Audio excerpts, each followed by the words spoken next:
पहले 10 बजे की 10 ब्रेकिंग न्यूज का रुख कर लेते हैं। आज की पहली बड़ी खबर आपकी टीवी स्क्रीन पर। दिल्ली में चुनाव से पहले बीजेपी और आम आदमी पार्टी के बीच पोस्टर वॉर लगातार जारी है। फर्जी वोटर को लेकर बीजेपी ने आम आदमी पार्टी पर पोस्टर के जरिए निशाना साधा।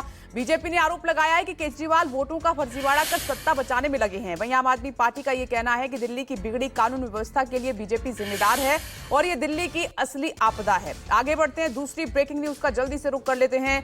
दिल्ली चुनाव को लेकर बीजेपी की आज बड़ी बैठक होगी। दोपहर 3 बजे बीजेपी की अहम मीटिंग होगी, जिसमें दिल्ली के सभी सांसदों के साथ साथ प्रदेश अध्यक्ष वीरेंद्र सचदेवा भी मौजूद रहेंगे और इस बैठक में दिल्ली चुनाव की रणनीति पर चर्चा की जाएगी। बीजेपी इस चुनाव को जीतने के लिए पूरी तरह से प्लानिंग कर सकती है। कल दिल्ली में पीएम मोदी की हुई जनसभा को मिशन दिल्ली के आगाज के तौर पर देखा जा रहा है।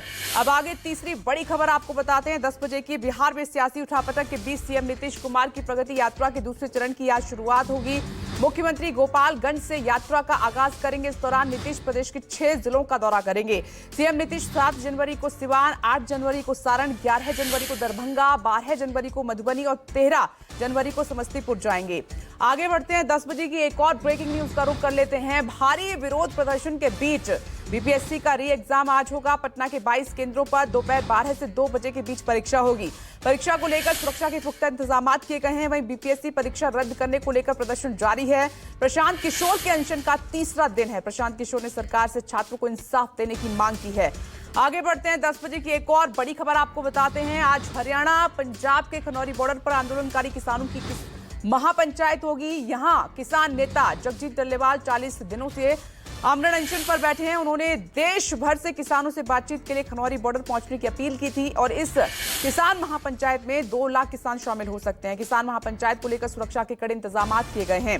अब छठी ब्रेकिंग न्यूज आपको बताते हैं। 10 बजे की अमेरिका के सुरक्षा सलाहकार जेक सुलिवन भारत दौरे पर आएंगे और सुलिवन 5 से 6 जनवरी तक भारत में रहेंगे। इस दौरान वो भारत के एनएसए अजीत डोभाल से द्विपक्षीय, क्षेत्रीय और वैश्विक मुद्दों पर बातचीत करेंगे। भारत और अमेरिका के रिश्ते काफी मजबूत हैं और इन संबंधों को और भी बेहतर करने के लिए दोनों देशों के बीच द्विपक्षीय वार्ता होती रहती है। आगे बढ़ते हैं, 7वीं बड़ी खबर आपको बताते हैं। पश्चिम बंगाल के मंत्री बाबुल सुप्रियो और बीजेपी सांसद अभिजीत गांगुली बीच सड़क पर भिड़ गए। दोनों के बीच नोकझोंक हुई और जानकारी के मुताबिक बाबुल सुप्रियो कार से अपने घर हावड़ा जा रहे थे। वहीं अभिजीत गांगुली की कार से कोलकाता से हावड़ा जा रही थी और इसी समय गाड़ी ओवरटेक को लेकर दोनों में काफी बहस हुई, विवाद हो गया। आगे बढ़ते हैं, 8वीं बड़ी खबर आपको बताते हैं कि दिल्ली के शकरपुर इलाके में एक छात्र की हत्या कर दी गई है। 14 साल के छात्र की स्कूल के गेट पर ही चाकू मारकर हत्या कर दी गई। बताया जा रहा है कि मृतक छात्र का दूसरे छात्र से स्कूल में किसी बात पर विवाद हुआ था। इसी को लेकर दूसरे छात्र ने बाहर से अपने 3 से 4 साथियों को बुलाकर छात्र पर चाकू से हमला कर दिया। घटना की सूचना पर पुलिस मौके पर पहुंची और मामले की जांच शुरू कर दी गई है। 7 संदिग्धों को हिरासत में लिया गया है।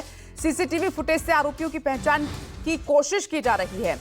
अब आपको 9वीं ब्रेकिंग न्यूज बताते हैं। दिल्ली एनसीआर में घने कोहरे का कहर लगातार जारी है। कड़ाके की ठंड के साथ साथ कोहरे से लोग काफी परेशान हो रहे हैं। कई इलाकों में विजिबिलिटी 0 होने से थोड़ी सी राहत जरूर थोड़ी दूर का भी नहीं दिखाई दे रहा है। कोई राहत नहीं है। कोहरे के चलते सड़कों पर ट्रैफिक की रफ्तार धीमी हो गई है, तो ट्रेनों और उड़ानों पर भी इसका काफी असर पड़ा है। दिल्ली से आने जाने वाली तमाम ट्रेन लेट चल रही है। दिल्ली एनसीआर में लगातार पारा लुढ़क रहा है, जिससे ठिठुरन और काफी बढ़ गई है और लोग अलाव का सहारा ले रहे हैं ताकि सर्दी दूर हो सके। अब आपको 10वीं बड़ी खबर बताते हैं। भारतीय टीम के कप्तान रोहित शर्मा ने संन्यास की खबरों को खारिज कर दिया है। सिडनी टेस्ट नहीं खेलने को लेकर रोहित शर्मा ने कहा कि टीम के लिए उन्होंने ये फैसला लिया है क्योंकि उनकी बैटिंग फॉर्म अच्छी नहीं चल रही है काफी दिनों से। रोहित शर्मा ने कहा कि ये कोई संन्यास नहीं है मेरा और वो जल्द पूरे दम के साथ वापसी करेंगे। रोहित शर्मा ने बुमराह की भी तारीफ करते हुए कहा कि वो बुमराह की कप्तानी से प्रभावित हैं। तो ये है 10 बजे की 10वीं ब्रेकिंग न्यूज।